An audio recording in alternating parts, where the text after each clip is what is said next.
Okay, hello everyone, and welcome to Cast of Dice, the Underground 40K podcast where the rules are made up and nothing matters but points. I'm your host, Joe, otherwise known as Alpha Alfarius, and today we're going to be talking about LVO and its degenerate goodness and the host of reveals and releases that followed it. With me today, I'd like to introduce Wayne, Waniac, the Lord of Chaos Undecided, only man to have probably changed armies more times than I have. Also joining me is Karaman. Yes, that is his real name, also known as Draco. And last but not least, we got Dennis, follower of the Great Horned Rat and the Necron Dumpster Diver, Pickle. There's a lot of gaming experience here, especially with Wayne being an old man, with him playing Death Guard and Flesh Eater Courts, Pickle playing Necrons and Skaven, and Draco playing Nids and Seraphon. I, of course, play Chaos Space Marines, but I was also recently converted to Skaven. So why don't you say hi, guys? Start with you, Pickle. Hello. Wayne, where you at? I'm right over here. And How you guys doing? And Draco, where are you at? Still here. Okay. Well, we're good to go, man. I'd like to thank you guys for coming out here today and joining me on this call. We're going to be talking about LVO. So, yeah, 40K LVO. That happened last week. What'd you guys think about it?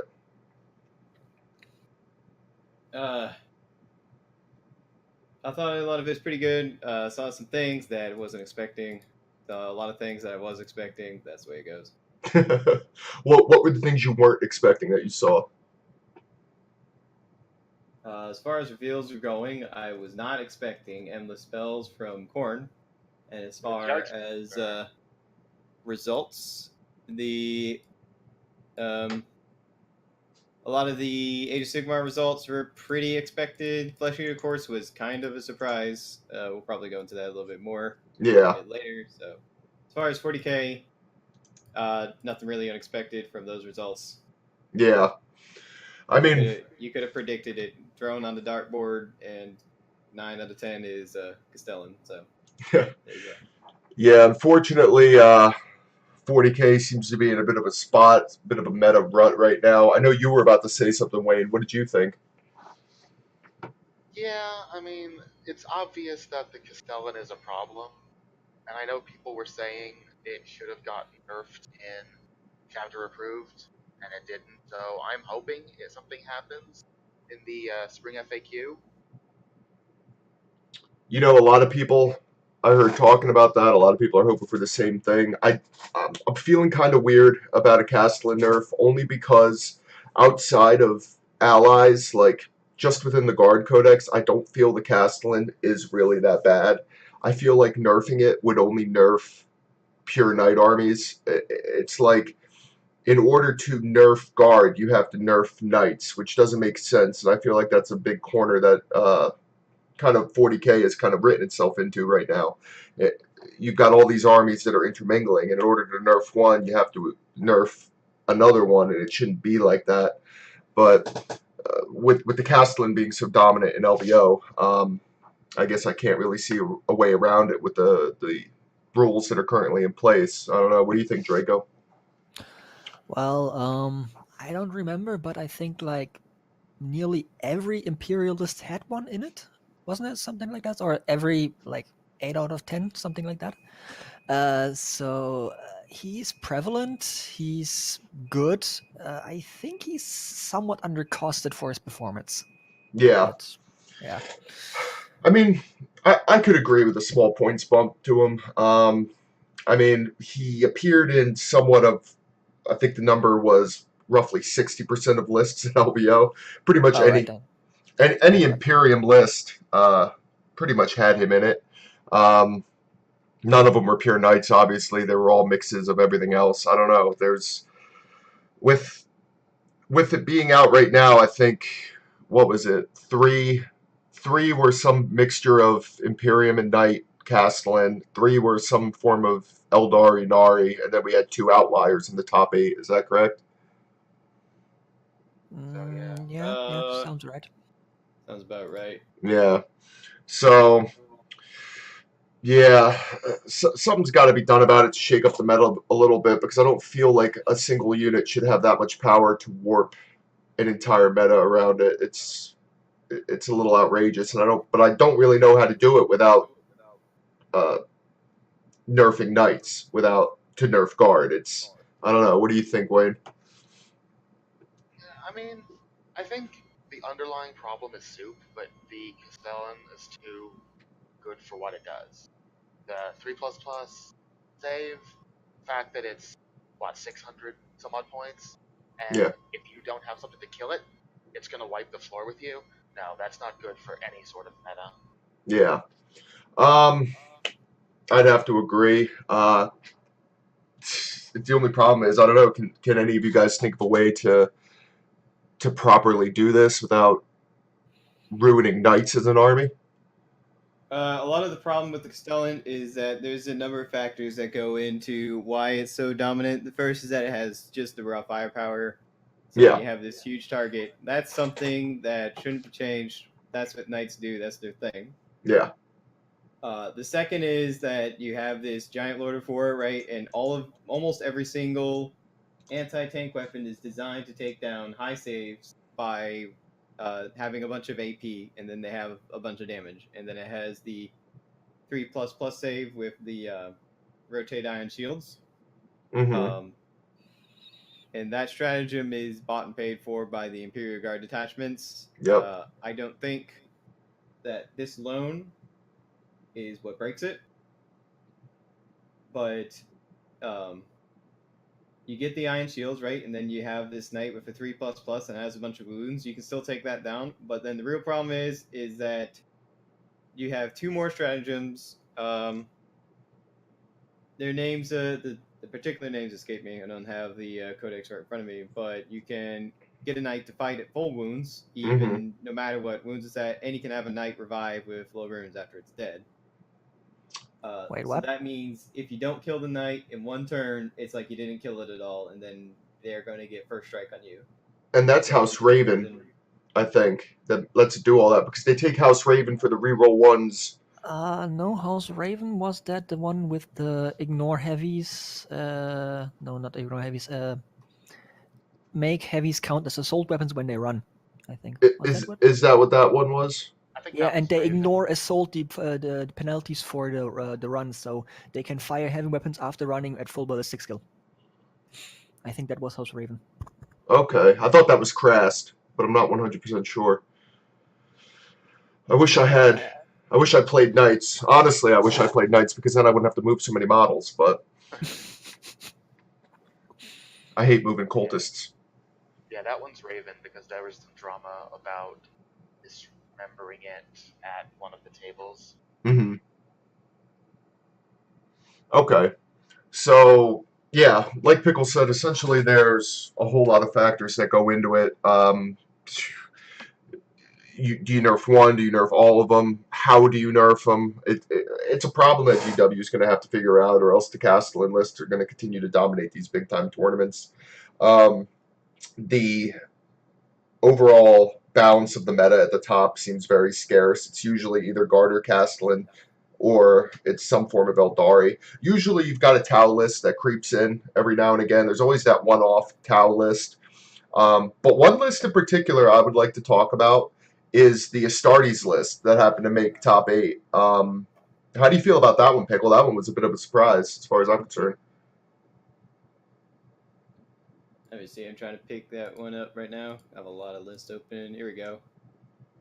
This is... Nope, that's the wrong one. That's the Custodes one. Yeah, it was pretty much all Ultramarines, then a small bit of Blood Angels. There we go. Yeah, this is the one with the triple Predator, with the Predator autocannons. It was I had to guess, old school 8th edition version Ultramarines. Yeah, and a couple of repulsors. I don't know what his matchups were. I didn't watch any of the lists, so I can't speak to. Maybe he just got some good. He could have got just a bunch of good matchups. That take away from his accomplishment, but you never quite know what's going on when a list kind of just pops up around here. If I had to guess, I think it was a combination of Blood Angels is still pretty good. They did nerf a lot of the things that made them super dangerous. Yeah. They still can charge in and take care of knights with the Smash Captain. Having Boots of Gilliman with the autocannons makes them pretty good. I don't know if he used Killshot, which is the Predator-specific stratagem. He brought 3 Predators, so he might have, but without having anyone who watched his games, can't say for sure. Yeah, I was just more interested that I saw repulsors in there. That's something I've never seen them in any competitive sense up until this point. They have a lot of guns, and a lot of shots, but they're kind of fragile. I think maybe the thinking was that in a world where everything dies to a Castellan turn 1, it doesn't matter whether or not you're paying a lot of money for something that might die turn 1. I mean, it's possible. I mean, it's a possibility. If you see this list pop up a few more times, then I would start looking into it a little bit more, but... You think it was just a one-off, maybe some good matchups? I mean, not to take away from his accomplishments like you said, but you think it was more of an anomaly than anything else? Maybe a little bit of an anomaly, maybe some good old-fashioned good play. We've seen players, I think, Reese likes to just run whatever he hears people think is bad, just to show him up. There's a guy who took a battalion of pure Imperial Fists and got top 10 just because he wanted to prove someone on the podcast wrong. So we see these sort of things pop up every now and then. Yeah. In a way, bad lists are almost anti-meta because people play the meta so hard that if you bring something that nobody's expecting, it could throw them for a loop and they have no way of dealing with it. So it's interesting that these otherwise unthought of lists can pop up like that. Yeah. They have Scout still. Scout's pretty good. Intercessor is a good backline holder. I don't quite know what Sergeant Kronos does. Maybe one of our Space Marine players can tell us that, if we have any. I'm pretty sure Sergeant Kronos, I think he does something with tanks, but I'm not sure. Wayne, do you know? I don't. If I remember, I think he's an upgrade for the tank guys, but I may be using it with an earlier edition. He is, to my knowledge. I just don't know exactly what he does. But, because I don't play Space Marines. I play their evil brothers. I don't deal with loyalist dogs.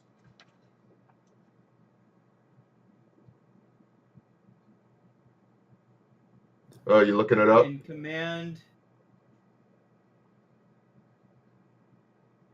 Okay, so he gives a single predator 2+ ballistic skill. Nice. Now, when you use kill shot, that fires from a single predator, doesn't it? Let me see. I think so. So I can check that one. I got the traitor version. Should be the same. Yeah, because in that case, it's a 2+ kill shot, which is really good. One moment. Kill shot. There's line breaker bombardment. There. The shooting phase, 1000 Suns Predator from your arm within 6 of 2 others. Add 1 to the wound and damage rolls for the Predator targeting monsters or vehicles.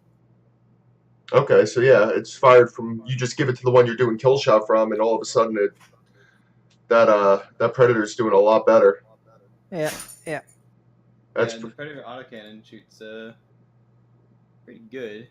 Just has a lot of shots on it. That might be how he was able to take on any knights he ran into. If that's also, I mean, if he already has one shooting a 2+ ballistic skill, if he gives kill shot to the other one, that one has a 2+ and the +1 to wound. That's 2 predators at 2+ to hit. Not bad. Yeah, but I don't think the other ones can shoot if he uses kill shot.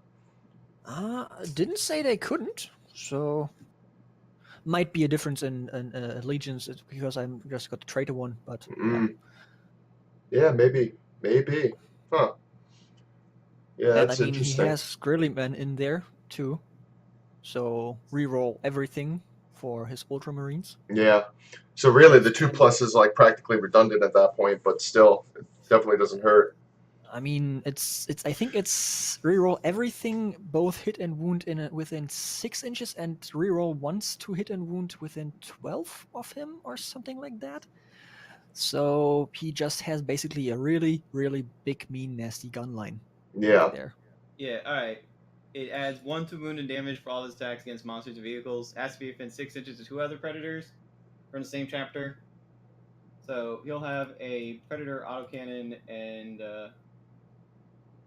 2 heavy bolters and a 100 kilo missile.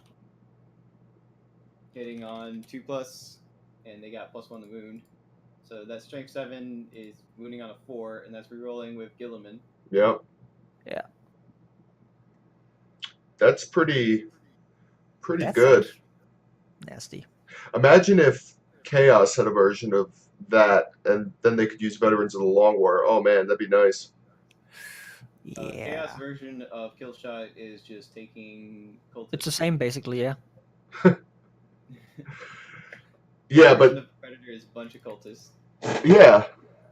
And crossing your fingers. I mean, considering cultists can wound a knight on 5s, that's pretty funny. Yep. All right.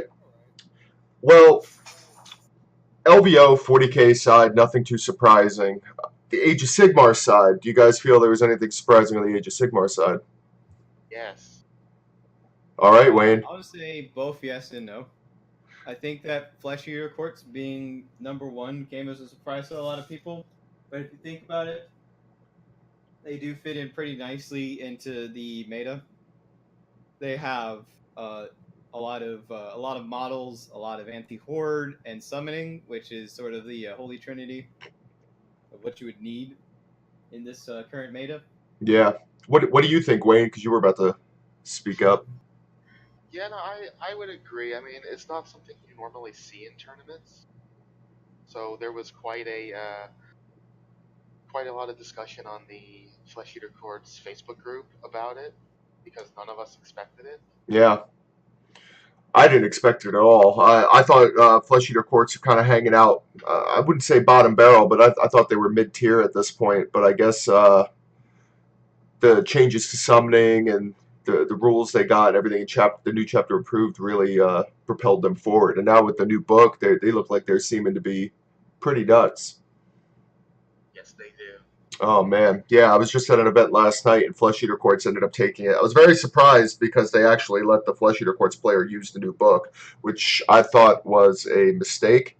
I don't think it's right to use a day 1 book like that because nobody knows what's going on. Hell, the TOs probably didn't even really know how to rule on anything because nobody had the book. Nobody had a chance to read it. So I don't know, Wayne. You have the book. It just released. What are your thoughts on it? I think it's going to be really good. There's a lot of buffs here. Yeah. What stands out to you in particular? Where to begin? How about Terrorgeists and Zombie Dragons as battle line? What do you need to make that happen? You need to take the Gristlegore Grand Court, and then you can take Terrorgeist Zombie Dragon battle line. Flesh Eaters now have a very nice terrain piece, the Charnel Throne. We have some endless spells, which some people are salty about because they are very reminiscent of Bretonnia. So we get our Grail. Why are people salty about that? You know, typical, oh, I miss Bretonnia, bring back Bretonnia. Well, they did. They're dead. Well, no, technically not dead, I guess. Flesh Eater Courts technically aren't dead. It's actually funny you mentioned that because I was reading the Grand Courts. It does strongly hint that the Morgaunt Grand Court is the descendants of the remnants of Britannia. It talks about how when they were mortal, they had very high ideas of chivalry. Mm-hmm. And then the Hollowmorn Grand Court is strongly hinted that it's the Empire. They talk a lot about in the distant past, they had an unnamed emperor who united the people and lots of crusading knights. Oh man, that's awesome though. I mean, I kind of like it. I mean, re-envisioning an army like that as an army that people thought they squatted. I mean, it's kind of a good way to. I don't know. I think it's a good way to make two armies relevant for the price of one. I mean, I don't know. It seems efficient to me, and it sounds really cool. I know the list that won my event last night was, I think it was two Terrorgeists and a bunch of ghouls. There was like I think there was a ghoul patrol type um, battalion in it, and the player was bringing back ghouls pretty often. Um, People had a lot of doing it every turn because they took that out. yeah. I just know people had a hard time dealing with it because the the player would fly in with a Terrorgeist, do the bite, get fish for sixes after putting a bunch of buff spells on it, fish for sixes, get them, clear a unit, and then pile into another one and do it again. I don't know, Wayne. What would allow it to do that? I haven't been able to look at the book. So the Terrorgeist, originally it was 6s to wound, do 6 automatic mortal wounds. Mm-hmm. In the new book, it became 6s, an unmodified 6 to hit, and there's a mount trait because they have those now that lets you reroll hits. Oh my god. And it gets better. There are spells that can increase your attacks. So I think we figured you could do up to 7 attacks with the Maw if you cast both of the spells on it. And then the Feeding Frenzy ability lets you pile in an attack again. So 14 attacks, rerolling misses, with 6s are automatic 6 mortal wounds. Oh my god. Doesn't that seem kind of nuts? Does that seem nuts to anybody else? I don't know. That seems really good. I'd have to see it in play. Big models are going to be the big targets in most phases, in most games when you have them. Even though anti-horde is what a lot of people are bringing. I think that there's a lot of anti-behemoths that are gonna a lot of anti-behemoth units that aren't used as much right now because it's not needed. But having Flesh Eater Course have that strong behemoth is going to shake up the meta, which is good. I agree. I think that is good as well. What do you think, Draco? Have you had a chance to look at any Flesh Eater Courts? So far not, but a friend of mine, she plays them, and she's pretty happy with the book, how it turns out. She loves the new spells, the terrain. She always used those big models before. She's gonna love them now. And she did do well at local store tournaments already with them, so I think she's gonna be very, very happy with that. Okay, yeah. I don't see any reason why Flesh Eater Court players would be upset. They just seem really good. I mean, funny enough, they came into a box with Skaven, and I think Skaven in particular play a very good role in the meta, being I think they're a natural predator to Flesh Eater Courts as people are building them right now. I don't know. Pickle, you've perused the Skaven tome, I'm sure. What do you think about Skaven right now in the meta with their book? I think that basically everything you saw in 1.0 for Skyer is almost universally not going to be used in the new book. I think that some of the big winners was Pestilence. Pestilence got a lot stronger. Mixed Verminous mixed in with Grey Seers and Squire units, and maybe some Molder got stronger. The way that you have Battle Line for Pure Scryer and Pure Pestilence is really weird. So that makes it a lot more restrictive than it probably would need to be. I don't think you'll see a lot of battalions rolling around. A lot of them are really expensive. You might see one or two, though. I like the Molder one a lot. I don't know. I have a thing for the big rats, so like your Storm Fiends, your Rat Ogres and stuff, and the Molder battalion that lets you bring back just monsters on a 4+ seems pretty nice. I think that's only pack monsters on a 4+, which does not include Storm Fiends. It does include Rat Ogres. Does not include Storm Fiends. Includes Giant Rats and Rat Ogres and Rat Swarms, I believe. So bringing back Rat Ogres would be pretty nice. I mean, they've got a good amount of wounds, don't they? Yep. I think it would be used more for Giant Rats. You bring them in blocks of 40. They have 3-inch attacks. They move fast. It will be very annoying. They don't have a save, so they'll be easy to kill, but they're just going to be annoying with the new thing. Some big winners are the Vermin Lords. Almost universally, all got a lot better. I think Lord Screech Vermin King is still not quite where they need him to be for him to show up a lot. We'll probably see Vermin Lord Warpseers. They give you a lot of command points. Yeah. You combine that with Verminous, you get a lot of attacks on your Clan Rats and your Claw Lords, who are now good suicide units. Take a Claw Lord and take a Warbringer, and you can have something around 10 or 15 attacks with that Warpforged Blade if you cast a spell. And that's just a 100-point model dying. Yeah. And hitting again. Damned if you do, damned if you don't. So there's a huge amount of changes in the Skaven book. They had the Skaven book and the Flesh Eater Courts book. Flesh Eater Courts was mostly updating battalions and a few rules, adding endless spells and terrain. Skaven book changed nearly every single war scroll. Yeah. Some for the better, some for the worse. Like I said, Scryer did not do so great. The other ones did much better.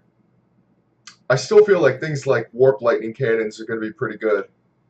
Warp Lightning Cannons did not change very much. They had the double shot ability in 1.0 in the battalion, and that got shifted over to the datasheet or the horse scroll.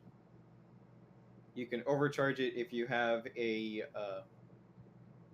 Scryer Warlock Engineer nearby, and it will have some mortal wounds on a 1. I don't think that's going to be used very much, and I will tell you why. And that's because Giselles and Warp Sparks. What do they do? You've heard me talk about them a little bit in your own time, but you can use Warp Sparks to give up to 4 units. 3 units, and the Warlock Engineer that uses said Warp Spark +1 to damage. And Giselles have 2 damage sniper rifles that hit on 4s and wound on 3s. And have 2 damage each. They do mortals on a 6 to hit. So you can combine that with Warp Sparks, and it'll have 3 damage for 2 mortals. And you can have them hit wounds and hits. And it is longer range than the Warp Lightning Cannon. I think it's a better save. Oh man! The same save because of the Pavis, as long as they don't move. Yeah, I'm pretty excited about the Skaven book. I was really excited putting the models together. I didn't think I would enjoy building Skaven as much as I did. I think, I don't know, what kind of list are you going to be going for moving forward? I think we'll start out with a standard sort of horde with Grey Seers, because they get buffed a little bit. Level 2 casters now. You can have morale immunity on them. The Screaming Bell is also pretty good. They removed some of the risk from it, which was kind of strange. They removed a lot of the risk on the Screaming Bell because it did have a few negative effects, and now it has 1 negative effect and 1 positive effect. Okay. Or 1 very positive effect. You summon a Vermin Lord or heal almost every single wound on the Screaming Bell if you keep rolling it. Almost never going to happen, but I'm sure we'll see it happen all the time that I said it. Yeah, every day. Full of boxcars. They have morale immunity. They're master clan, so they can take all of their good spells and artifacts. Grey Seers, the base ones, now have Wither, which are great against things like Brimghast, etc. So, what do you think? There's a lot of things to absorb with the new book, and yeah. I think Skaven will definitely shake up the meta. Whether or not they'll sit at or near the top is to be seen. My first thoughts on the book and Skaven in general going into the meta is more. I think there'll be a rock paper scissors army. I think they'll kind of check a lot. They'll keep a lot of armies in check. I don't think they'll be top per se, but I do think a lot of the armies that sit at the top will be hard pressed versus Skaven. So I think they're probably better for the meta than Flesh Eater Courts are. Flesh Eater Courts seem a little ridiculous right now. I don't know, Wayne. What are you doing going forward with your Flesh Eater Courts? Well, I don't own 3 Terrorgeist or Zombie Dragons, so I'm probably going to do the Blister Skin Court, which is basically the Flayer spam that you saw before. So my current idea is, I believe it's 6 Flayers, 2 units of 3, the Deadwatch Battalion, which got nerfed. It's now you pick 1 unit to pile in and attack in your hero phase instead of all your units. But we kind of saw that coming. Yeah. I'm going to test out the horrors, the crypt horrors, but they really didn't get anything, and I've never found them good despite liking them. But we'll see. And of course, I could try and convince my wife to let me get 3 Terrorgeists and try that out, but I don't think that would work too well. I mean, she wants you to be a winner, doesn't she? Yeah. You got to be the very best. Like no one ever was. Yeah, exactly. I don't know.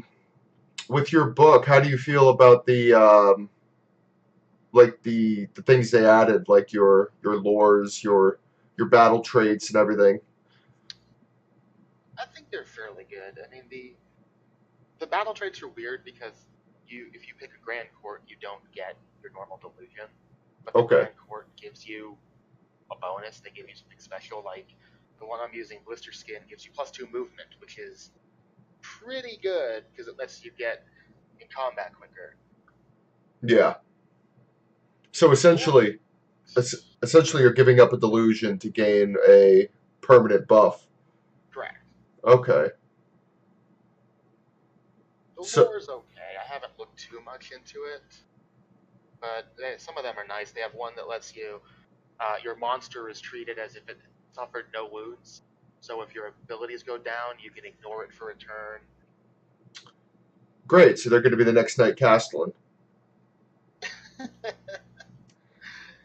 Because that ability hasn't been broken already.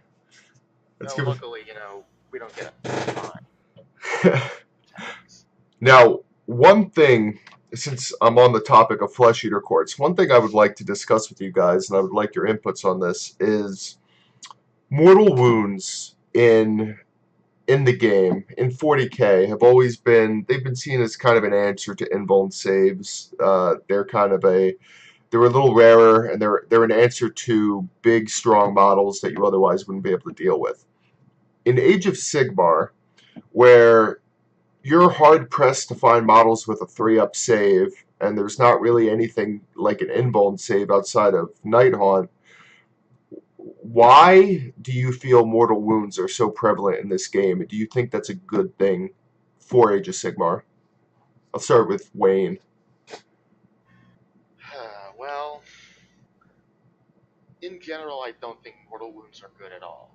But especially in AOS, it's the fact that you automatically wound. You automatically do damage. But I find they're so prevalent because you don't have to worry about rolling wound. Normally you roll the hit, you roll the wound, your opponent, if they get a save, they get a save.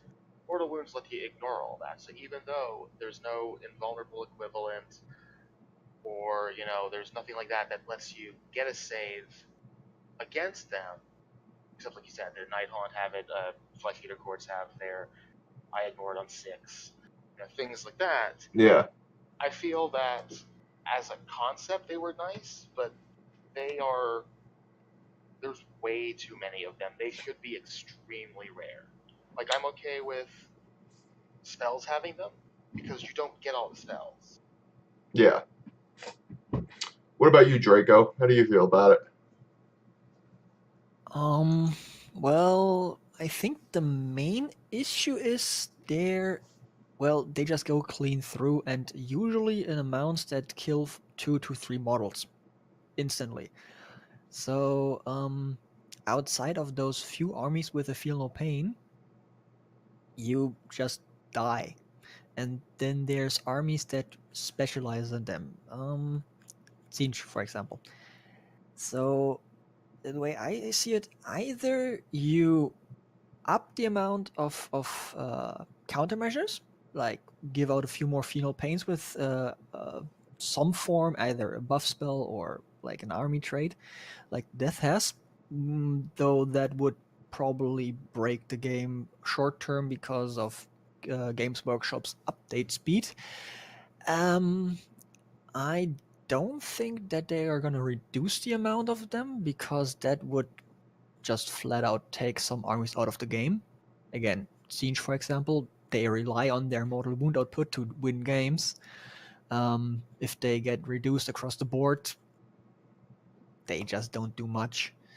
So, I think that's more of a general design issue from the core game itself that really fudged that up.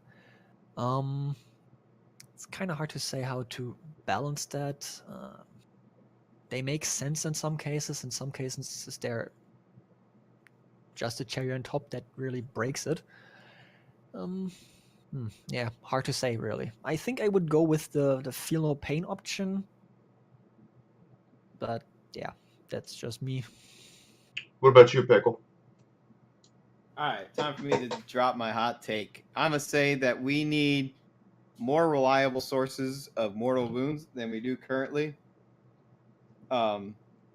Because right now we have rock and we have paper and we have scissors. Okay, the rock is raw wounds. Raw wounds. This is your giant rats. This is your plague monks. This is your masses of free guild or your masses of skeletons or whatever. Okay, and then you have paper, which is your high saves. So you have a lot of raw wounds, and they're not very good at saving things, and you have a lot of raw saves. The wounds are probably going to be beat out by people with high saves because they can't kill them because they ain't got Ren. So these are your Stormcasts, like your Evocators who run in and they kill a bunch of crap. Multi-damage models like Terrorgeist and all that. And then your Scissors is your Mortal Wounds. Scissors are fantastic against models with high wound counts, models with high saves, models who ignore Ren. You slap a mortal wound on there, you're taking damage.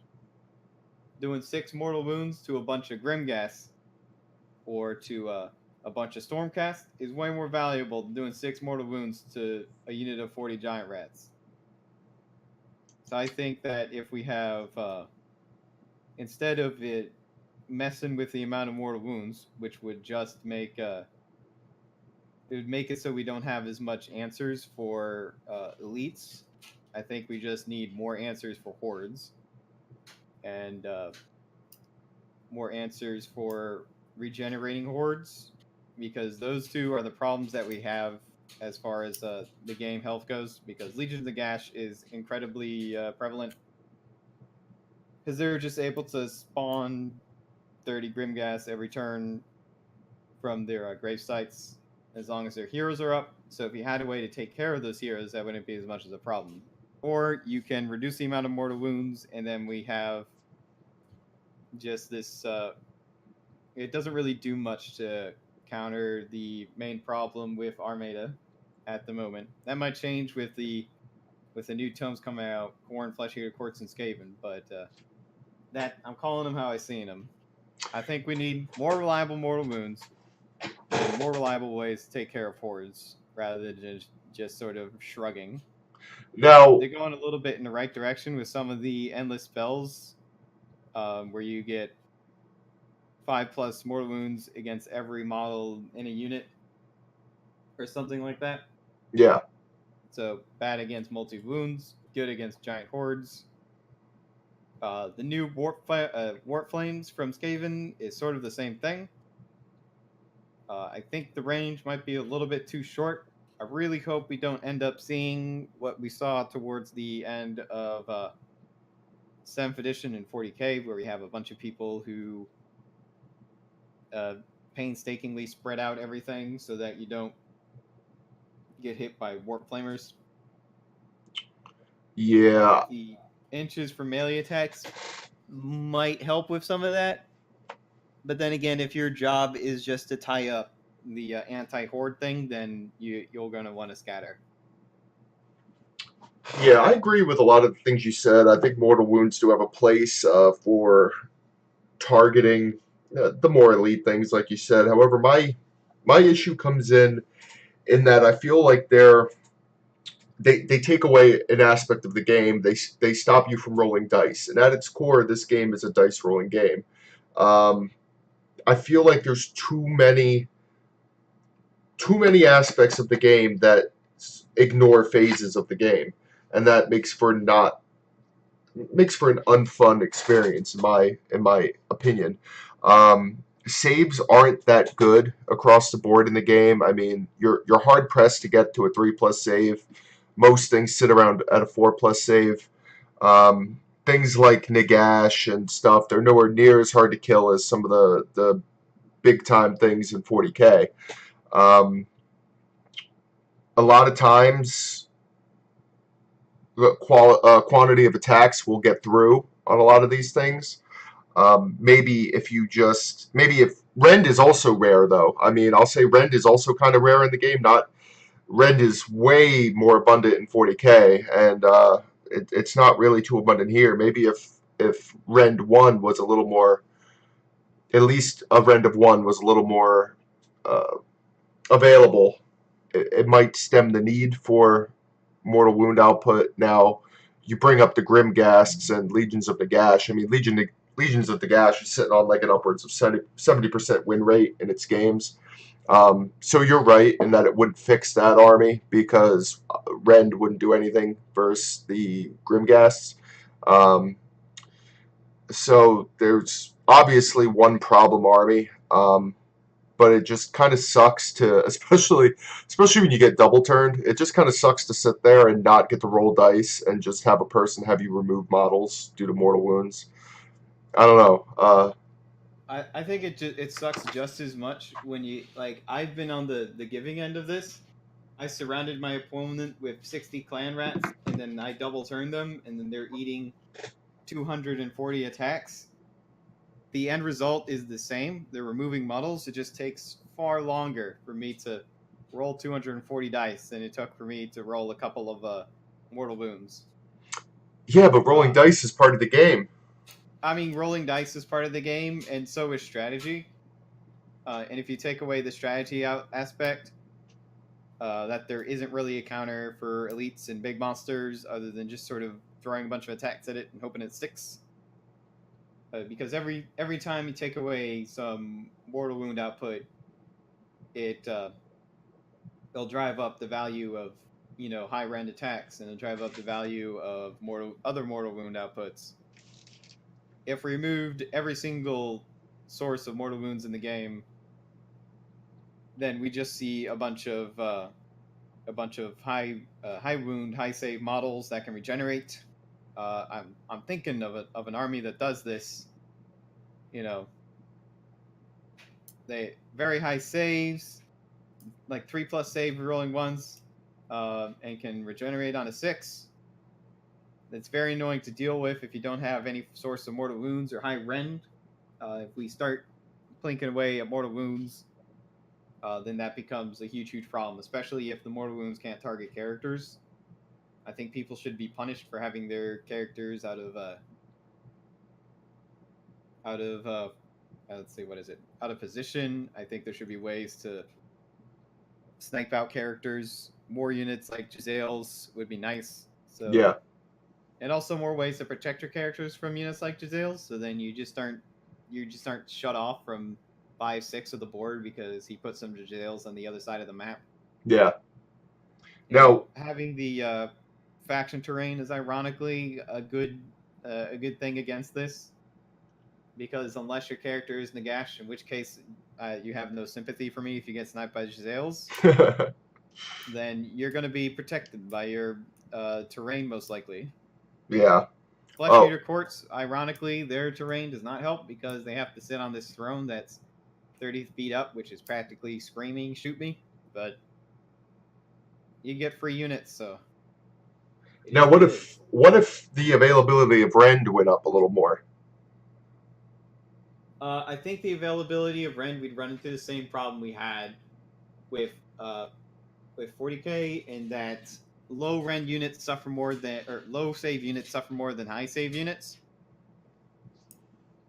Because if you have a unit that's 3+ and you have a unit that's 5+, and then you have -1 Rend, then the 5+ is going to save half as much as it did before, and then the 3+ is going to save 75% as much.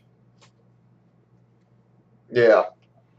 And then high Rend also helps out the low save hordes. So you got giant rats, they have no save. Against high Rend, they have no save. So I think that having a bunch of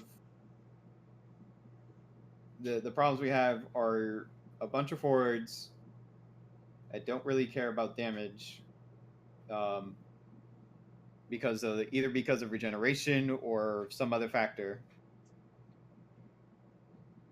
What do you think, Wayne? Shock. I was going to ask Wayne what he thinks on this particular contention. No, I really am not entirely sure. You were on my side, and now you're not sure. God, right. I can't even rely on you. I was going up against 3 people. Now I'm going up against 1. Come on. Yeah, for real. I mean, he makes some good points. Yeah. Yeah, you guys are traitors. No, I'm just. If you listen to my arguments and say that, I got some good points, I can respect that. But if you just say, I don't know, man, I'm shrugging my shoulders, I just don't like Mortal Wounds. I mean, I understand not liking Mortal Wounds. They definitely have a place in the game. There's a lot of things in this game that I don't like elves, but they do have a place in the game. The issue with Mortal Wounds I personally have, I played Siege too, so I have one of those high Mortal Wound output armies. And I did play one of my friends, and I was just rolling dice, and his face just dropped the entire fucking game. And I did not really have fun either, that one. It kind of went south. And yeah. I haven't been bringing my Lord of Change ever since, so it's just sits bad. That's kind of my point. Pickle, you do have good points. I will admit that you bring up good points. I mean, whether or not those points are good for the overall health of the game, I don't know. But I do agree that you make valid arguments. I don't know, Wayne, what are you about to say? I still think it goes back to, like you said, if your opponent's not rolling, it's just, here I did this, take these models and remove them off the table. That doesn't feel good from a gameplay perspective. I do like the concept of Mortal Wounds as far as removing things, giving you a way to damage things that have really high saves. Like back in the day when you had, what was it? You had Stormcast with the guy with the lantern, and then the shield, so they have a 3+. 2+ rerolling ones, yeah. Right, exactly. 2+ rerolling ones, right. To get away from something like that. Yeah. There, I think Mortal Wounds are good, but that should still be limited. You don't need to be able to throw out, here's 40 Mortal Wounds. Have fun.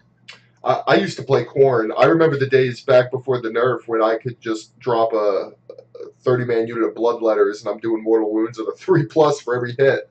Like, those were dark days, man. I mean, it wasn't even fun to play against a lot of the people I was playing against. I mean, people were just picking up and removing models. I mean, if those bloodletters got into you, I mean, what do? You don't even get a save. I don't know. Pickle makes good points. I mean, there's a lot out there that mortal wounds need to affect. I think too many things have them, but the things that should have them, I think, should be better. Maybe, I don't know. It's hard. I do think that mortal wounds should be restricted to certain types and functions of models. I don't think that the Sacrosanct melee units that just sort of randomly do a bunch of mortal wounds, I don't think that's healthy. I don't think that having units which can just sort of crap out a million mortal wounds, like the Warpfire Thrower for Skaven, I don't think the new Warpfire Thrower for Skaven is good design. It makes Storm Fiends just sort of are there, and then the Warpfire Thrower is a third of the cost and just sort of delete hordes. And yeah. Thankful and Bone does 2 mortal wounds per model that he's looking at. Yeah. There's a little bit of a... It's all from the same stat line, right? But I mean, if you could charge Thankwall into a unit of 40 Blood Witches, you're looking at, if he's got all 4 Warpfire projectors, you're looking at 40, 80, 120, 160 dice that you're rolling, because it's 4 per model now. And every 4 up is a mortal wound, I think. So you're looking at 80 mortal wounds to a 40-man unit. I mean, what are you... I mean, obviously, Thankwall's got to get there, but if he does, I mean, what the hell's the point? At that point, it's, is your block of dudes going to get into my block of dudes first, and how is this going to happen? I mean, that just seems outrageous. I mean, and as somebody who just built Thankwall yesterday, I don't know, man. That's scary. This might be a contentious opinion, but I think that the old Warpfire projectors on Storm Fiends was pretty good design.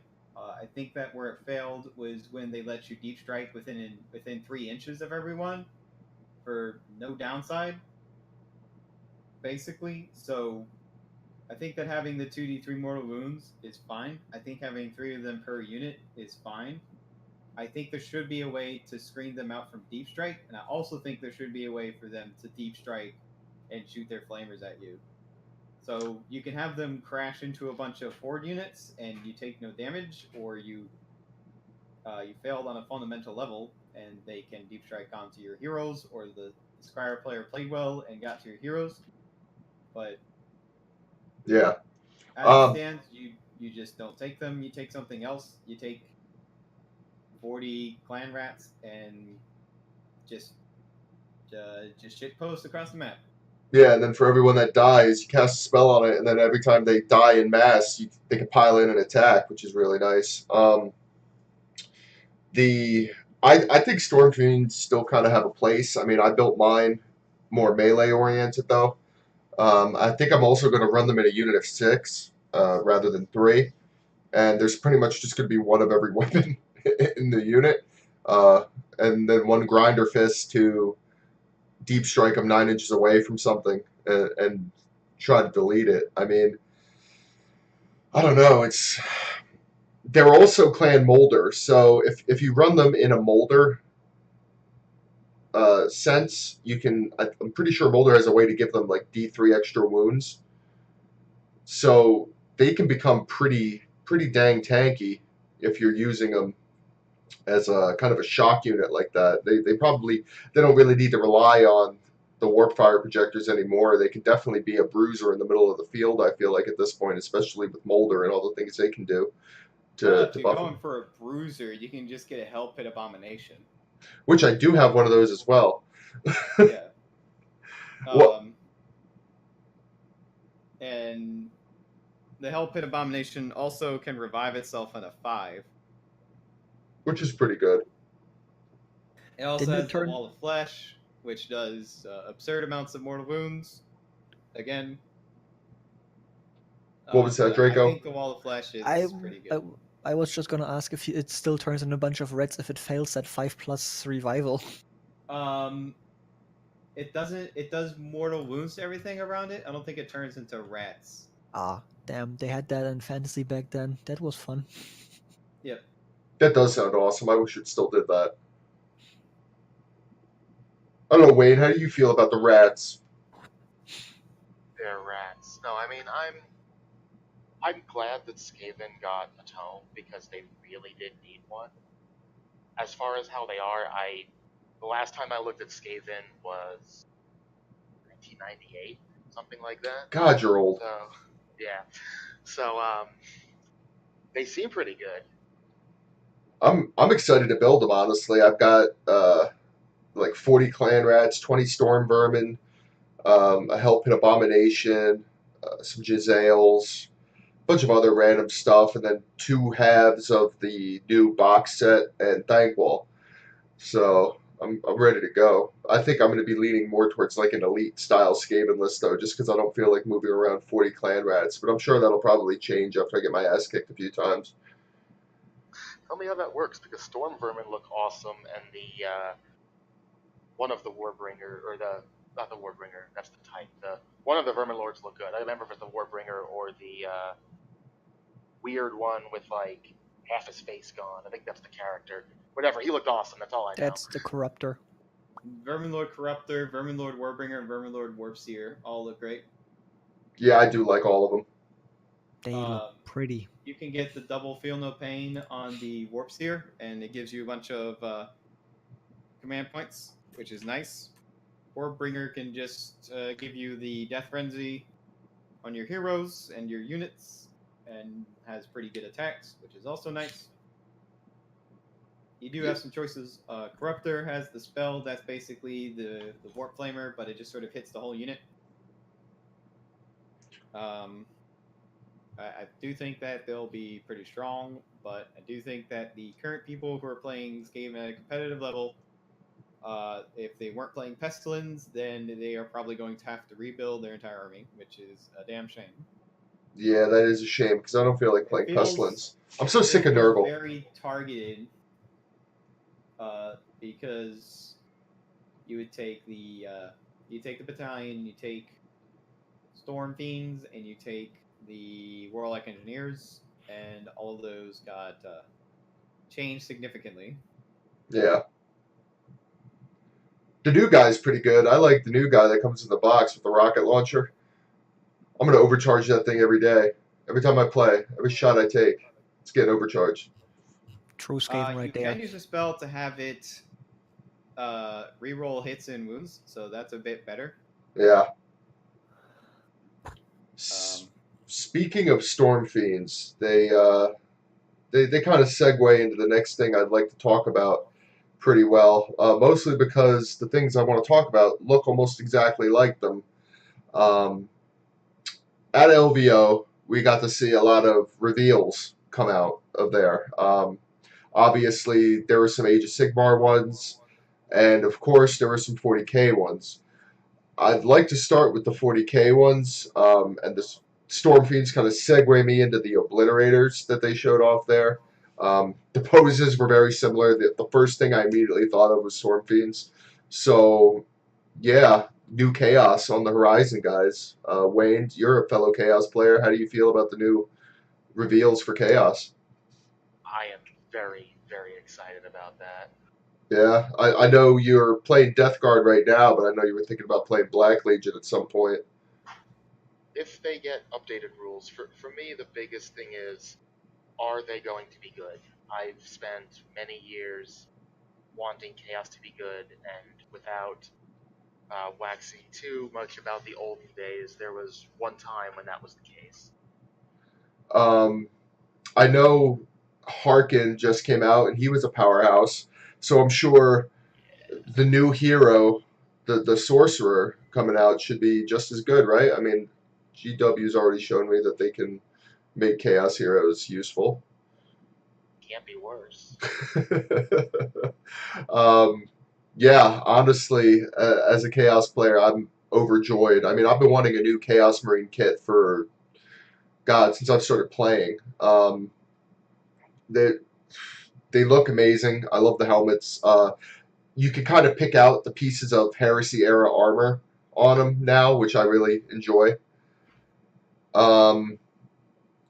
Their weapons, from what we're seeing from different previews and videos and stuff, their weapons look cool. You got that the barrel magazine bolters. We've seen a rumor engine for a heavy bolter that's very chaosy looking. The new demon engine, if we could talk about that for a second, that new demon engine looks amazing. I don't know. Apparently, it has something to do with summoning. I don't know. What do you think about it? He looks weird. I mean, it looks cool. It looks a little creepy, and it's obviously a spider, but it has 6 legs. But it's creepy looking. If it works well, it'll work well, but we have to see what it actually has on it. People haven't found that many guns on it. Yeah. Draco, I know you play Thousand Sons. Some of this might benefit you. What do you think about the new reveals that came out? Well, I doubt my Thousand Sons are gonna have direct access to most of it, but yeah. I mean, I have a small detachment of normal Chaos Marines, some chosen, the Chaos Lord Hellbrute from the Dark Vengeance kit, so I might add some if the kits do look pretty and I can do something with them. And I generally like what I've seen so far. They look appropriate, they look scary. Just waiting for good rules, like Wayne similarly. Do you have access to like the Mauler Fiend and the Hell Drake and the Forge Fiend and everything in Thousand I Sons? do actually. I play my Helldrake actually with my Thousand Sons. I have direct access, and he profits from those spells so good. Now, what kind of benefit could this new demon engine have for you? I mean, I'm sure you'll probably get access to this new demon engine, and if he buffs summoning like they say he does, that could mean pretty big things for an army like Thousand Sons. I don't actually play a lot with summoning, but I do already have a pretty good stratagem for summoning buffing. I think it was I turned those 3 dice you throw for summoning into 4 dice and picked the 3 highest. So I already got, if I wanted to, I could probably do something with that already. So I probably would go for it as a combat engine, though it would kind of infringe on my on the fiends I want to get. So Yeah. that's up in the air. Do Thousand Sons get obliterators? I don't remember. No, they don't. That's unfortunate. I got Sangors, I got my rubrics, I got scarabs, I got my enlightened, and that's basically it. Gotcha. Not much infantry, but high quality. What about you, Pickle? I know you're a Necron player, but how do you feel about the 40k reveals coming out of LVO? I think that the Chaos Space Marines, the regular guys, look a bit noisy for basic dudes. That's coming from a Necron player. Storm Fiend. I like the look of them. I'm not so sure on the Spider. It has some Necron Canoptech tendrils coming out of it. Should have left the note to Chaos that the Chaos androids are no longer more. But it's fine. As far as everything else, it looks pretty good. It looks pretty chaosy. It doesn't look the Chaos Sorcerer is probably the best out of all of them because he doesn't have bling everywhere that makes it hard to see anything, and he's also adequately decorated. I mean, he does have a goat mask. He seems pretty noisy to me with all the flames and the goat skulls. I don't know. I mean, it's different from the. If you look at the 3 regular Chaos Marines, they have the guy on the left, and he has the gold mask and the gold on the gun and the gold shoulder pads and the gold accents on the jetpack. He's got to be gold, man. It's a lot of gold. This guy, he has it's more of a bone, and he has a lot of bone in one area, but it doesn't catch your eye as much, so it's not as visually noisy. Could that not be something that could just be changed in painting? It could just be the painting style. It might be the paint job. I'd probably have to see them painted by somebody else. I probably won't pick up any to paint. If anything, I'll probably pick up the Primaris Librarian because he looks hilarious. I think he looks awesome. I don't know. I like the new Primaris stuff coming out of there. I think the librarian looks silly. I think he looks sick. The pose was a mistake. He looks like he's out of Metal Gear Solid using his codec to talk to. People have been photoshopping a fedora on him, and it fits far too well. I've seen that. Yeah. The Sniper Scouts look pretty good. I like the masked version much more than the unmasked. That's just a general thing. Mm-hmm. Yeah, that's pretty much all we saw. We saw bits and pieces of Abaddon. He's gonna look like Abaddon. Yeah, but he's gonna be awesome. I've been waiting for a new Abaddon for years, so I'm all about it. Abaddon's old enough to drink with me, so. He's older than that. He came out in 95. Thanks, old man. Thank you. Yep. Yeah, I'm really, really excited for Abaddon, but who knows when he's actually going to come, and who knows what rules are going to change. I mean, the Obliterators look very different than how they were before. I'd almost think they'd have to change the rules because I don't think he would change a whole lot. He'd probably be something more akin to Calgar, the sort of change he had from 7th to 8th. I imagine he has some more wounds, more dangerous weapon. He found the Ultra Demon Bane of killing Space Marines or something. Yeah. Other than that, I wouldn't expect a whole lot of baseline major changes, but you never know. With those sort of character updates, they don't do them too terribly often. Yeah. Frame of reference, so. I do think the Obliterators are going to change only because their weapons are much more distinct now. They don't seem to have like the flesh metal kind of weapons. They have very clear, like you could see exactly what they are. Like you could see storm bolters, you see an ectoplasm cannon, you see a Gatling type cannon. It's, I don't know. It'll be interesting to see how they change them. Maybe make them more like Centurions or what. I don't know, Wayne. What do you think about the Obliterators? It's probably gonna be. Probably just gonna be Storm Fiend with some extra guns. If I'm gonna be real about it, it's like, they went over to the Age of Sigmar team and asked them if they could copy their homework. They said, "All right, but change it." And they didn't. They slapped some more guns on it and removed the rat face. Well, that part was good, but I do like the look of it though. The paint job actually serves it well with the transitions from the regular flesh to the tortured flesh and the big gauntlets and everything. What about you, Wayne? What do you say?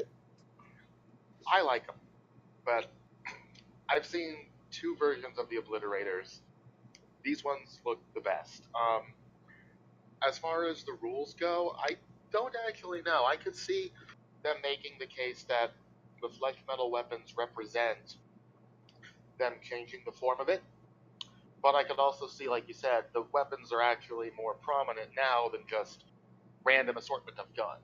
I mean, they used to have, before this edition, I believe, they would be able to pick what weapon it was. So they could be going back to that. I don't think the flesh metal has been very well received. Yeah. I think that you bring up a very good point. I think that could very well be the case because, I don't know, what would you rather? Would you rather it go back or would you rather it stay how it is? Or would you rather something completely new? I would honestly like it the way it was, but maybe get rid of that weird, I don't remember what it was, but it was something like you couldn't pick the same weapon every turn or something like that. You were limited in what you could pick. Mm. Maybe get rid of that, but I did like the flexibility. That was always the Obliterator's big thing going for them. Yeah.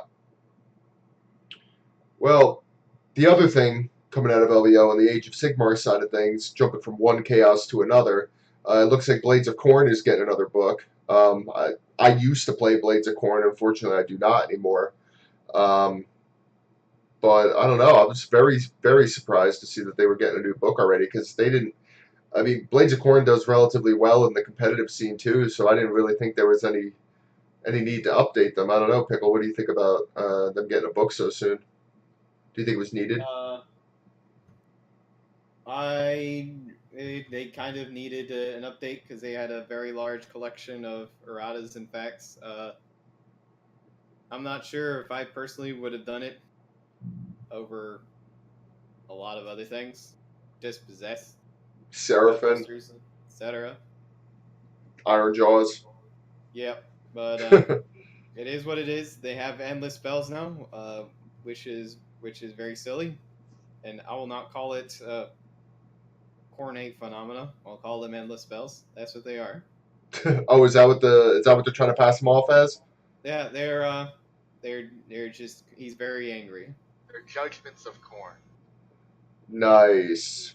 It's kind of like how rune priests don't cast spells. It's the spirits of Fenris. They're not demons. Hopefully they can come up with something more clever than just giving everyone endless spells, but I doubt it. So there you go. It is what it is. I mean, hey, I'm all about Khorne getting a little love. I know there were some units that weren't really optimal. Maybe they'll get revisited. I know, Skull Reapers were taken. Wrathmongers weren't so much.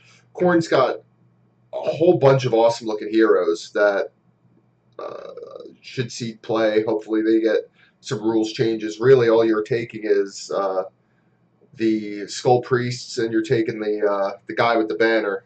His name escapes me at the moment. But, I mean, besides those and, some Bloodthirsters or anything else, you don't really see, like, the other heroes that they offer that look so cool. I know there's one, again, his name escapes me, but he's, like, swinging an anvil. I think he's really cool looking.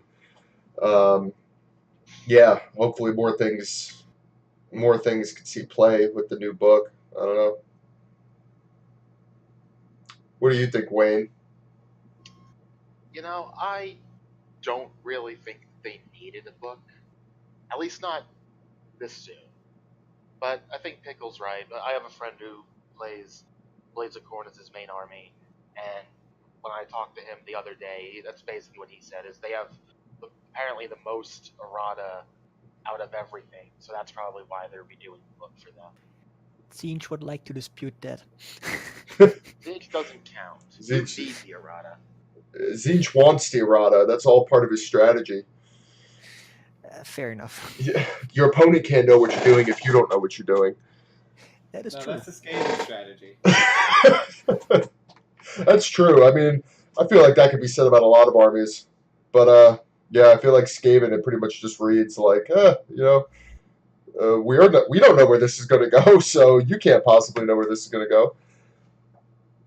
I don't know, Draco, you play Seraphim, so how do you feel about Blades of Khorne getting a book before you? Well, as the oldest tome still in use and the second tome to be published, I think, I am somewhat disappointed.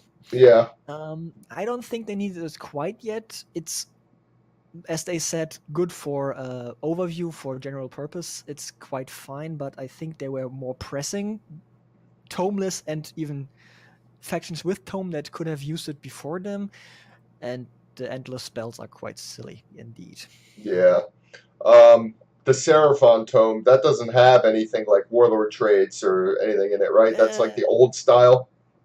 I don't have a spell lore, I don't have a prayer lore, I have artifacts and warlord traits from the General's Handbook. Okay. And I think they reworked my allegiance ability like 4 times. So yeah.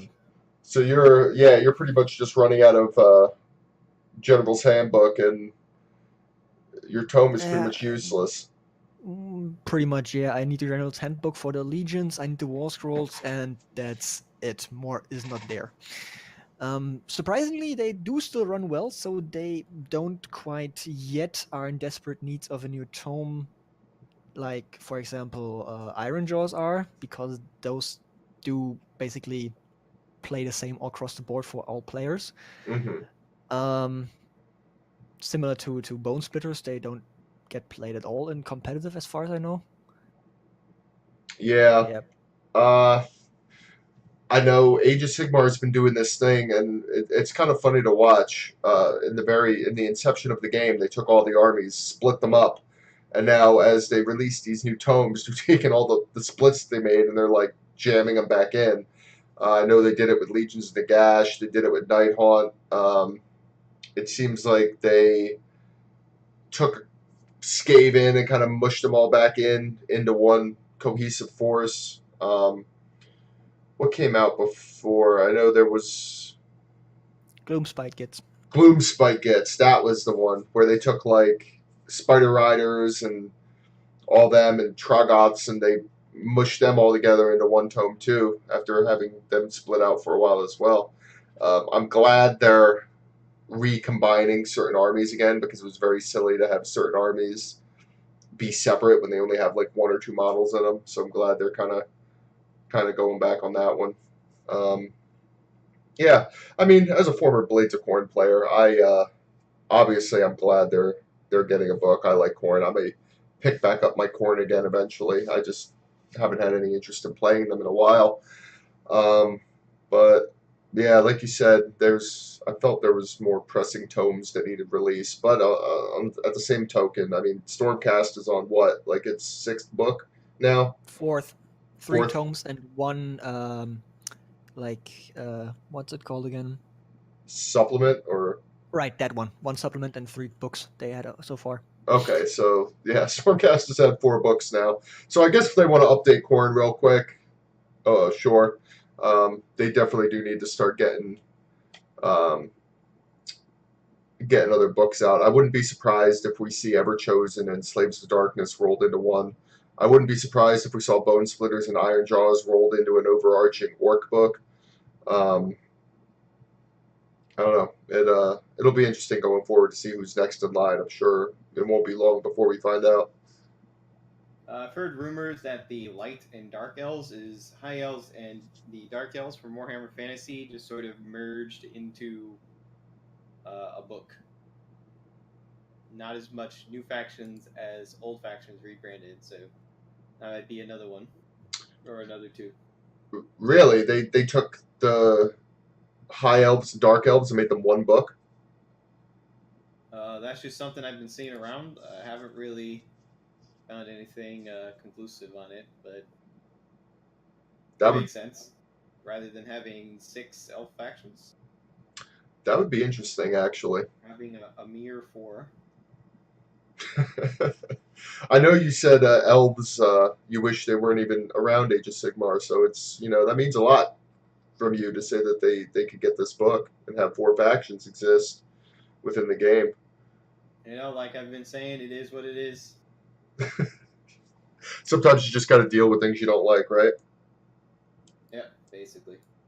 Kind of like Wayne, you do a good job dealing with, cultist spam and the various ways that we're expected to play Chaos nowadays. Yeah. I don't know if I could say you do a good job dealing with it though. I mean, I do have to field your rants every so often. So. Yeah, well, it's a good reason for it. That's not how Chaos should work. I mean, I'm all about it though, Wayne. Nothing but love here. I'll always listen to your rants. You know that. I get just as much entertainment out of them as you do. So. And usually I'm right there ranting with you. So, it's no big deal. Well, like I tell people, the reason I appear so jaded is because I started this hobby in 1996. That's a long time. See how things have changed and adjusted, and in some cases, gone a complete 180 from what it was before. So, whenever I rant, that's why. It's because I saw what Games Workshop was. I saw what they became. I saw what they're trying to do now, and a lot of it just seems like it's smoke and mirrors to me still. Yeah, it's understandable. I mean, you've been around a while. You were there for the War in Heaven. You saw the birth of Slaanesh. You know everything that's happened up until now. You've been around a while. You've been around the block. I haven't been around quite as long as you have, but I've been in and out of the hobby for, I'd say, since about the early 2000s. The first army I ever picked up was actually Tau, but that didn't last very long. Yeah, I mean, I'm right there with you on most things. I know Pickle often has differing opinions to me, and you. He's often our balance for our salt. So the rat has use. He eats the salt away, so to speak. So that's good. Makes for a nice little team. And Draco, I mean, he's just he's just a cool guy. He's just around to be a generally cool guy and keep me from flying off the handle all the time. So thanks for that, Draco. No problem. You were there the other day when I started ranting. So it's fun. We like to have fun around here. But anyway, last thing I'd like to talk about moving into the twilight of the show, and I'm going to start with Pickle and then go to Wayne and then Draco, is I'd just like to talk about, the main point of this whole game, the hobby aspect of it. What are you working on right now, Pickle? What are you doing within the hobby realm?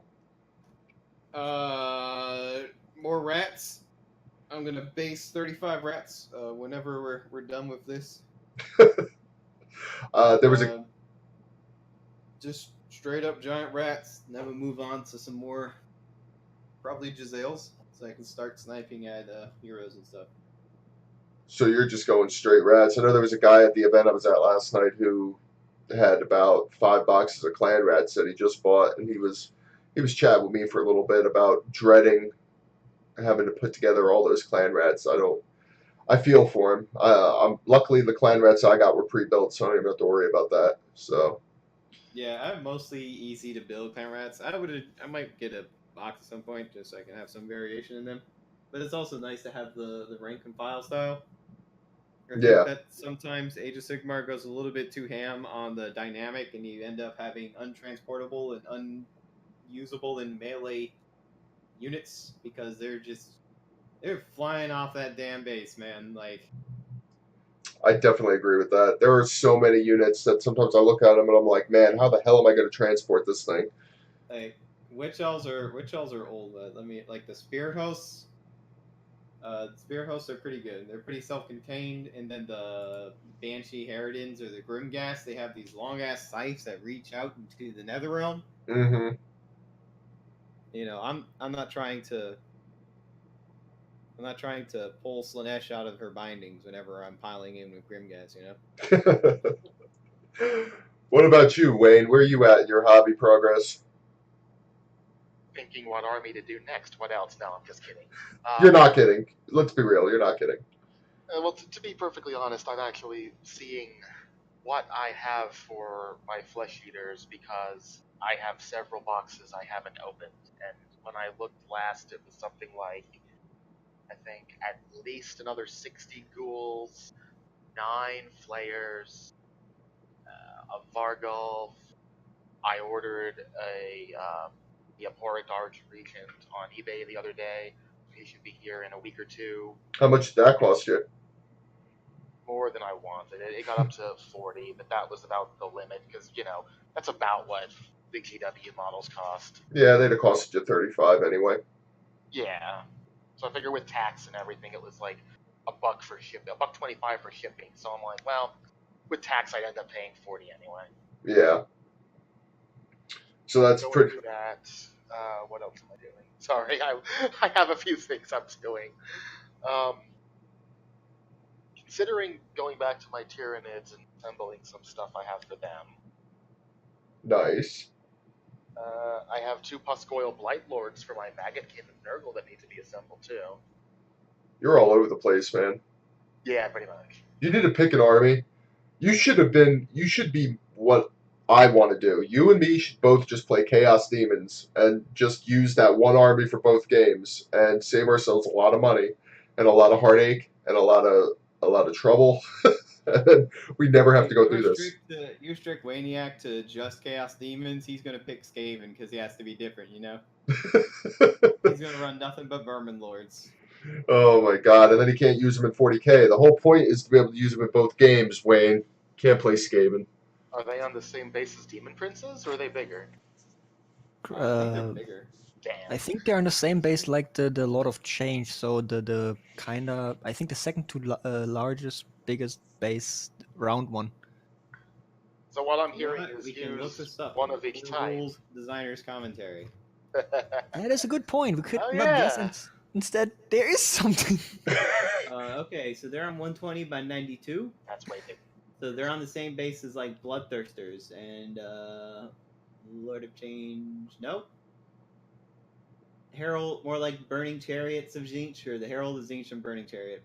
Oh, those. Yeah, I have that too. The Vortex. And a big. That's a big base. Damn, there goes that idea. That is a thick base. Yep. I mean, you could just use them as burning chariots, Wayne. There you go. Yeah. Just put like a couple rats in front of him with chains, and he's kind of holding on to them, and they're kind of like his sled dogs. Give it a couple staffs and knives, and you're good. Yeah, you're good to go. Right? What about you, Draco? Where are you at? Oh boy, you thought Wayne was bad? I'm currently basically building the last remnants of my Battle Force box for my Lizardman. Okay. I still got like a couple things left over from last year I didn't really get around to because those army projects kind of fell off at the end. I think still 2 Vipers left to build. I'm planning to getting rats next. You're joining the rats too. I said that, yeah. I was thinking about 2 halves of the rats from the Carrion Empire box and see where that takes me. Should be around 1,200 points or something. Yeah. Maybe add a couple. Clan rat, storm vermin, maybe Gracier. That should be kind of okay, I hope. Though I wouldn't probably get my battle lines together that way. And I got a personal bet running. I'm gonna get Daughters of Cain. God. April, March. That area. A lot. And I still need to paint a lot of shit. What made you want to go for Daughters of Cain? I like the snakes. I love the snakes. Snakes are cool. And I jokingly posted a list with double temple nest. And Bluey kind of told me, you're not going to do that. And he did say that, and I said, I will do that. So now I'm going to do it. Well, hey, man, whatever. I mean, you'll be happy to know that Daughters of Cain has upwards of like a 68% win percentage in games. So not with 43 snakes, no. I mean, if Deepkin can do it with eels, which are nothing more than sea snakes, you should be able to do it with Daughters of Cain. We come back to that, okay? Well, let me know how that goes, man.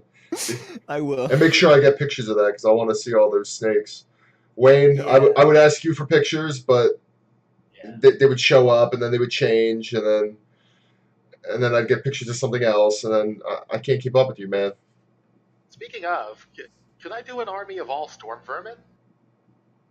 Yeah, they'd be battle line. Would it work? Yeah. You need a leader, but other than that, yeah. You could run the Vermin Lord, the Warbringer, and that's Verminous, yeah. And then I'll file that away for the future.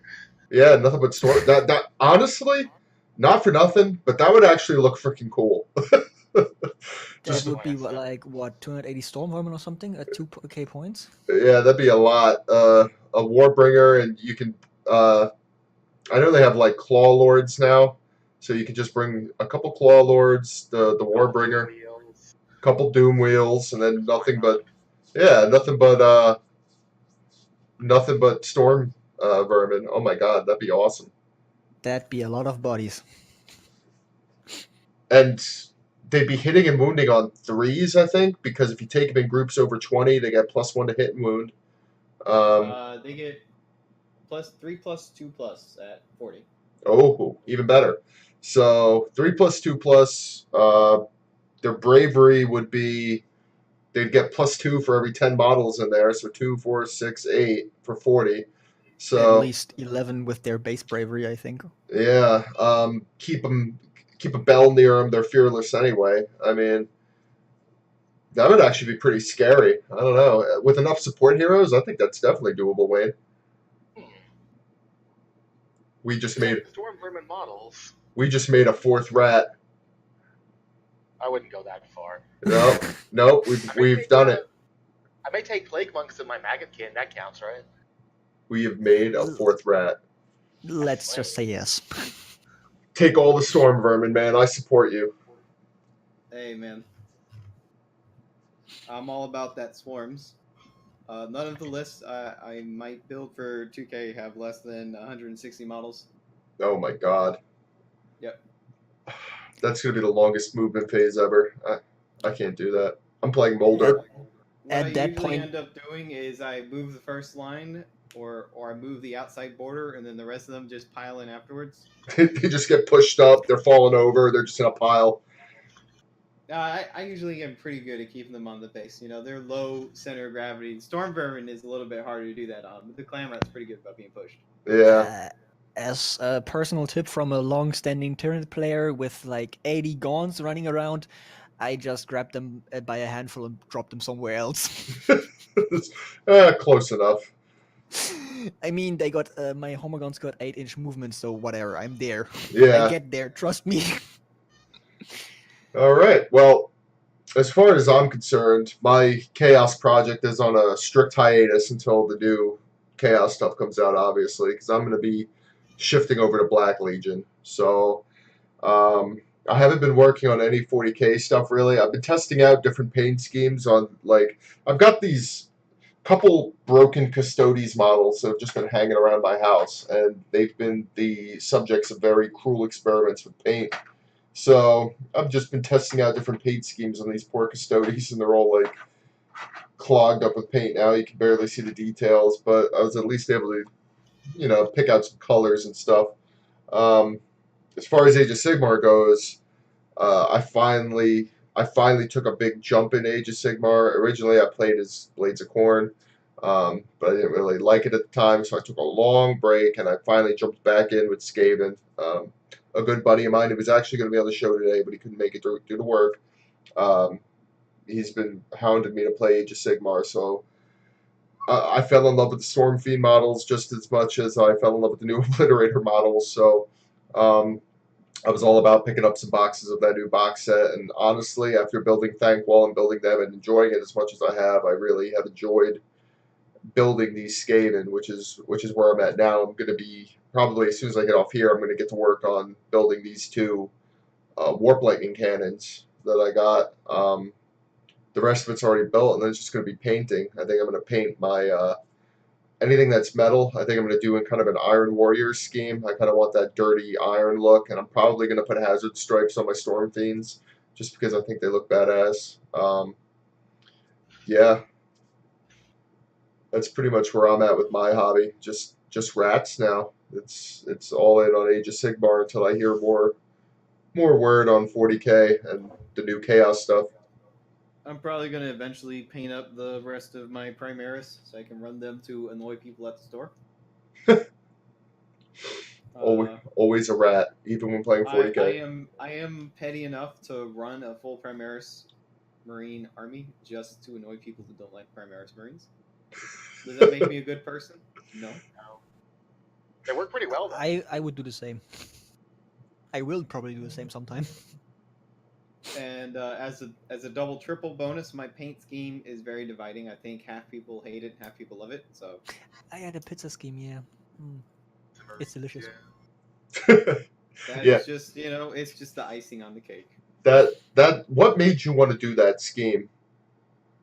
I like orange. Okay. And I've always wanted to do camouflage, so I may as well do 2 in 1. But the pizza, though, why? It doesn't look like pizza when it's actually finished. It looks like pizza up until you finish it. Then it looks like desert. Okay, good. Well, as long as it doesn't look like pizza all the time, because that would just make me hungry playing it. So. I mean, I'm always hungry for pizza, so. Pizza's good. Unaffected.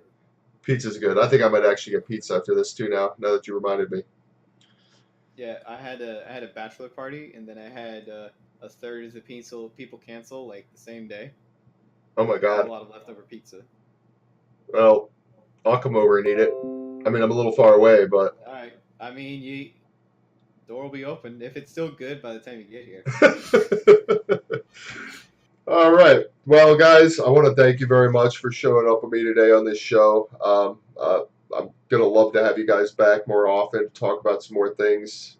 Today was the first episode, so round of applause for you guys. I mean, we got through it. I think this was excellent. We got to talk about the meta, how we feel about the two games, some of the releases that came out, and I think it's good getting to hear everybody's opinions. We all have very different opinions. Me and Wayne tend to agree more often than not, so it can't just be me and him. We need somebody out there. We need people out there to keep us in line. So it's kind of good to have the whole crew here for this thing. And to everybody watching, I'd like to say thank you very much for coming out to this first episode. And I hope to see you all again when we do the next one. Every week we'll be doing episodes. From this point forward, they're going to be offset. Next week's is going to be only 40K. Week after that will be only about Age of Sigmar, and we'll bounce back and forth like that. So every other week. If you only like 40K, starting next week, it'll be every other week. If you only like Age of Sigmar, same thing. They'll be dedicated to just that game and nothing else. That way we can cut out a lot of the fluff. Today I just wanted to get a general overview, introduction, some thoughts on LVO because that was a big event. And from this point forward, it'll be very focused discussions on very, very specific topics. So I hope to see you all again. And thank you again for stopping by. Cast the Dice, the Underground Warhammer podcast. I hope to see you again next week. Thank you, guys.